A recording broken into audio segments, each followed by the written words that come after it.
It was a really great effort by our guys. Third game in 4 nights, playing a team that's waiting on us. The energy was great in the first half. The second half fatigue set in a little bit, but it was just a situation where the collective will of the group carried us through somehow. A lot of guys made big plays. McConnell had a big steal. Duarte hit 1 or 2 big shots. Malcolm, was putting pressure on the rim. Sabonis had big rebounds. Justin Holiday was tremendous. And, somehow after getting his ankle kicked in midair last night when he was going for a rebound, he felt a lot better today, which was great news for us. So it's a tough league. Thin margins, going to be a lot of close games. All this is going to make us tougher. You mentioned some of the big plays down the stretch, but especially considering you had an overtime game last night, what stood out to you about how your team was able to overcome that and execute down the stretch? Yeah, it really came down to just a hell of a lot better defense tonight than we played in the first 2 games.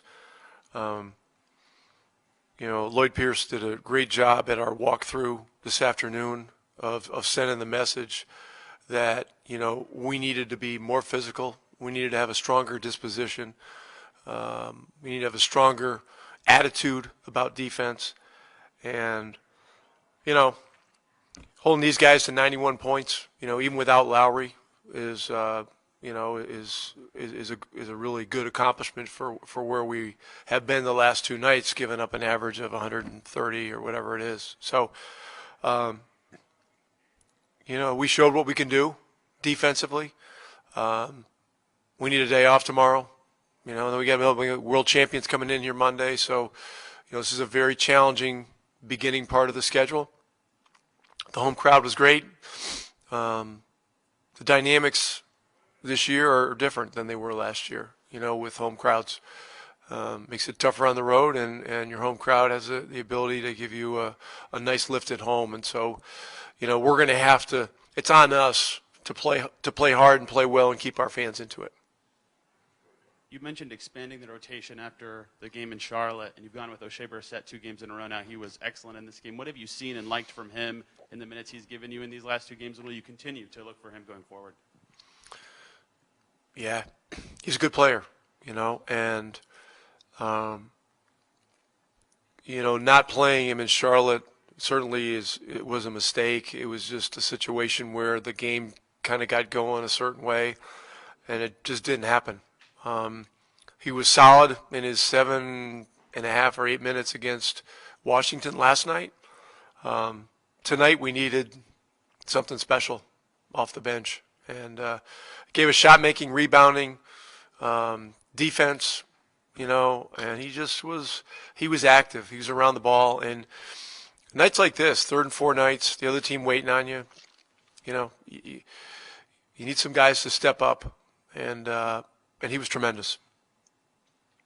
As you continue to try to make the point on the significance and the importance of getting your defense to improve, how impactful can it be to have a game like tonight where your defense really carries you for large stretches in the second half? Well, we told on ourselves. We show what we're capable of doing, and so we've got to take the challenge to duplicate it. And Monday will be a great challenge.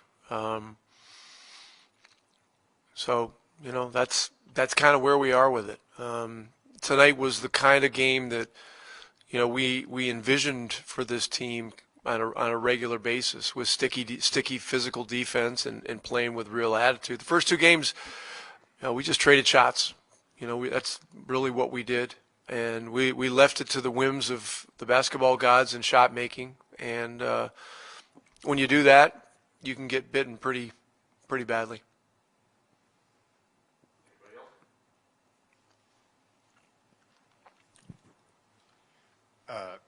Just the way the foul trouble and O'Shea was playing so well, that's kind of cut Miles off the bench. It was kind of an awkward situation all around for him. What's awkward about it? Well, Guy gets a foul trouble, you take him out of the game. Nothing awkward about that.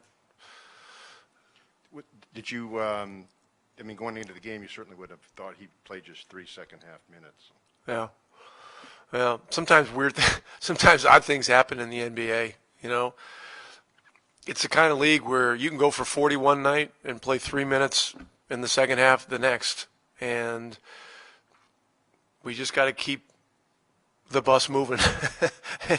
and everybody's got to get rest tomorrow. We got to come in fresh on Monday. I tell you this about Miles Turner. The number one thing he cares about is winning games. You know, he you know, in this day and age in the NBA, he's the ultimate franchise loyalist, you know, for a 7-year player. Now, Udonis Haslem, that's a little bit different deal, what they got going down there.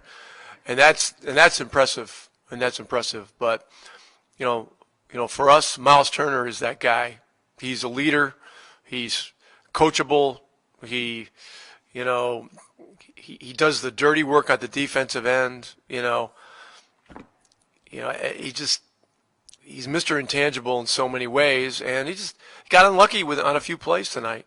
You know, one of those plays, I thought he was standing still, but he just hit the shit out of that one guy, and the guy went flying. They blew the whistle, and they called it on him.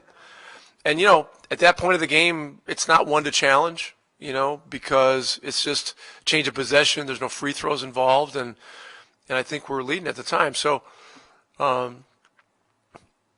But the dynamics of the NBA game, you know, are changing constantly. You know, now you know, the officials can't trigger replays for out of bounds in the last 2 minutes. You know, there's a lot more going on. I mean, they were going to give the guy 3 free throws. We challenged. They said it was unsuccessful, and they took it out of bounds. And he didn't get 3 free throws. It looked pretty successful to me. You know, and I'm not a stat monger or anything like that, but I didn't quite understand that whole thing. But it's such a game of inches. You know, I mean, we're up 10 or 11, and they run a play. Robinson gets wide open, knocks a 3 in, and then then they're trapping us and making life miserable for us at the other end. And you just got to keep playing. And but I'm not the least bit concerned about Miles Turner. You know, this guy he brings an enthusiasm for the franchise, a loyalty to his teammates, you know, every day that is really cool to be a part of. Coach, you spoke about O'Shea Brissett, but how valuable was Jeremy Lamb's minutes today? To have someone with his shot-making ability coming off the bench, especially, again, when your schedule is so jam-packed the way it is, just how valuable were Yeah, that's a great question. Really, Lamb was a guy that gave us a huge lift in the game. You know, I mean, when you can play from in front for the entire pretty much the entire first half against a team like Miami, that's big, and his 3 or 4 threes that he hit in the first half were instrumental to that. And so, that gave us a big lift.